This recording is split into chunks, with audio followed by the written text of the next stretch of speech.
Aha.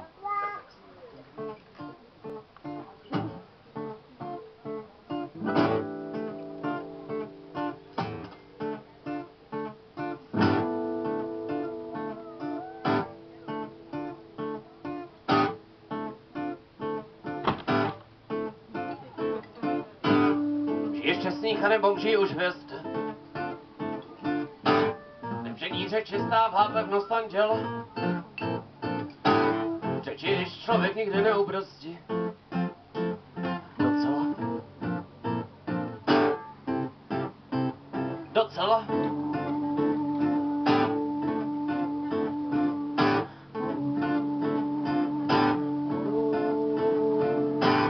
Žije šťastných a nebo žije už hvězd. Nevření řeči stává pevnost anděla. Řeči člověk nikdy neubrzdí. Docela. Docela.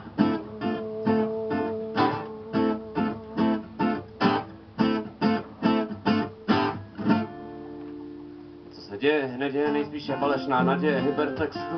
Na konci světla zvětrala další tunel. Jazyk se sume jako hlína, jako vědomí, v kterém se převaluje stud.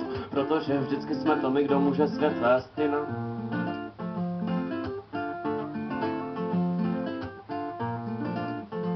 Vzdáváme se cizímu tělu, cizímu údělu, cizímu městu. Jenomže cizí nikdy nebude naše a naše nikdy nebude cizí. Hranice mizí, vždycky na chvíli záblesky, málo kdy objeví cestu. Byli jsme opili. Byli jsme opili, byli a nebyli do posledního dechu. Teď se děje, neděje a naší nechuť. Dál provází hlad náš věrný had, který se jak voda smíká v rýhách paměti, v hlubokých jezvách, po laskavých gestech a bodá. Voda, voda, drží nás pevně na nejeden stech, na nejeden stech. Žij šťastných a nebo žij už hvězd. Nevření řeči stává pevnost anděla. Řeči člověk nikdy neubrzdí. Docela. Docela.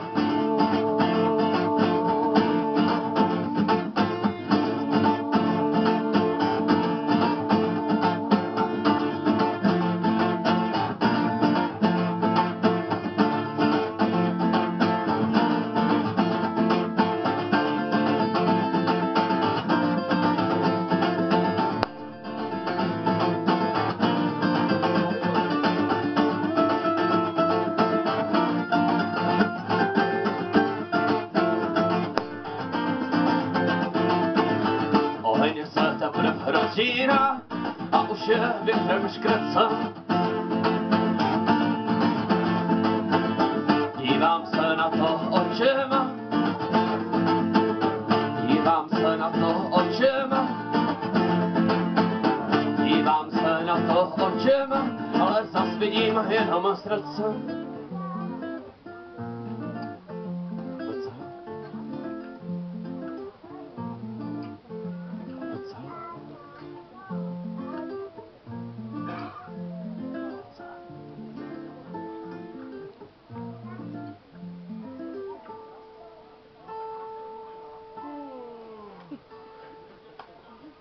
Ha ha.